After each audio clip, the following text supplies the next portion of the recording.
Mary's lovely കിച്ചണിലേക്ക് എല്ലാവർക്കും സ്വാഗതം. ഇന്ന് നമുക്ക് കടച്ചക്ക കൊണ്ടുള്ളൊരു കറി തയ്യാറാക്കാം. തേങ്ങാപ്പാൽ ചേർത്തിട്ടാണ് ഞാൻ ഈ കറി തയ്യാറാക്കുന്നത്.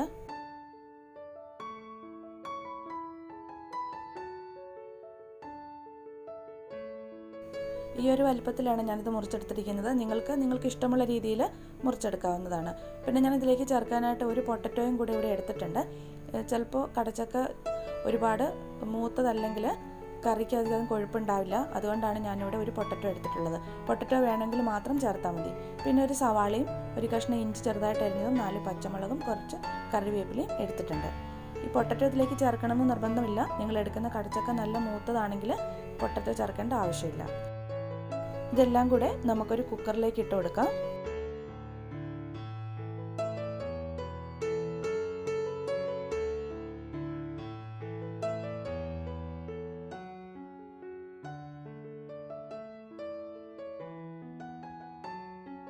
ഇതിലേക്ക് ആവശ്യമുള്ള പൊടികൾ ചേർക്കാം. 1/2 ടീസ്പൂൺ മഞ്ഞൾപ്പൊടി ചേർക്കാം, 1.25 ടേബിൾ സ്പൂൺ മല്ലിപ്പൊടിയും 1 ടീസ്പൂൺ മുളക് പൊടി. മുളക് പൊടി ചേർക്കുമ്പോൾ നിങ്ങളുടെ എരിവിൻ്റെ അനുസരിച്ച് ചേർക്കാം. ഞാനിവിടെ കാശ്മീരി ചില്ലി പൗഡറാണ് ചേർത്തിട്ടുള്ളത്.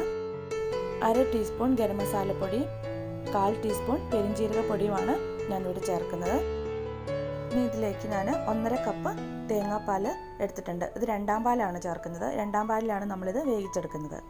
അത് നമുക്കിതിലേക്ക് ഒഴിച്ചു കൊടുക്കാം. ഇതിലേക്ക് പാകത്തിനുള്ള ഉപ്പ് ചേർത്ത് കൊടുക്കാം.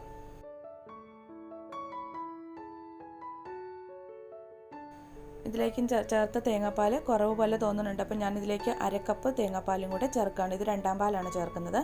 ഇപ്പോൾ ഇതിലേക്ക് നമ്മൾ 2 കപ്പ് 2ാം പാൽ ചേർത്തിട്ടുണ്ട്. ഇനി നമുക്കിത് അടച്ചു വെച്ച് വേവിക്കാം. 2 വിസിൽ വരുന്നത് വരെ വെച്ചാൽ മതി. അപ്പോഴേക്കും ഇത് നന്നായിട്ട് വെന്ത് കിട്ടും. ഇപ്പോൾ 2 വിസിൽ വന്ന് പ്രഷറൊക്കെ പോയിട്ടുണ്ട്. ഇനി നമുക്കിതൊന്ന് തുറന്ന് നോക്കാം.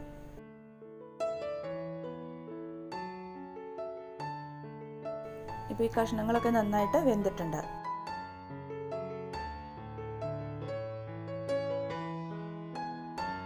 ഇനി നമുക്കിതിലേക്ക് 1ാം പാൽ ചേർക്കാം.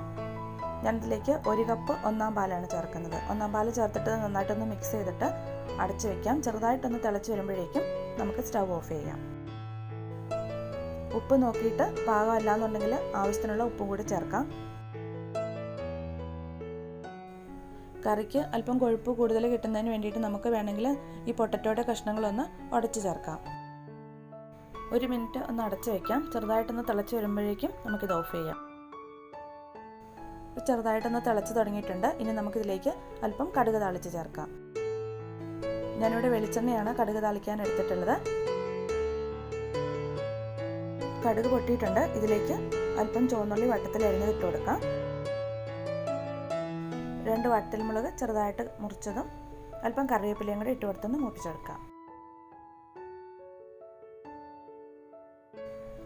ഇനി ഇതിലേക്ക് 1/2 ടീസ്പൂൺ ഗരം മസാല പൊടിയും കൂടി ചേർത്ത് കൊടുക്കാം. അതും കൂടെ ഒന്ന് മൂപ്പിച്ച് നമുക്ക് കറിയിലേക്ക് ചേർക്കാം.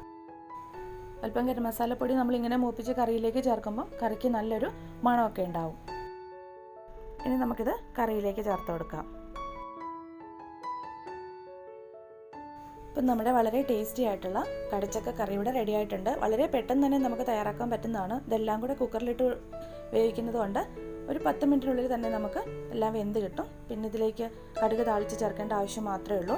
അപ്പോൾ നിങ്ങൾ ഇങ്ങനെ തയ്യാറാക്കിയിട്ടില്ല എന്നുണ്ടെങ്കിൽ ഇനി കടച്ചക്ക വാങ്ങുമ്പോൾ ഇങ്ങനെ ഒന്ന് തയ്യാറാക്കി നോക്കുക. ചോറിൻ്റെ കൂടെ മാത്രമല്ല ചപ്പാത്തിയുടെ കൂടെ കഴിക്കാനും വളരെ നല്ല ടേസ്റ്റി ആയിട്ടുള്ളൊരു കറിയാണ്. ഇന്നത്തെ വീഡിയോ നിങ്ങൾക്ക് എല്ലാവർക്കും ഇഷ്ടമായെന്ന് വിചാരിക്കുന്നു. വീഡിയോ ഇഷ്ടമായെങ്കിൽ നിങ്ങളുടെ കമൻസൊക്കെ ഒന്ന് അറിയിക്കുക.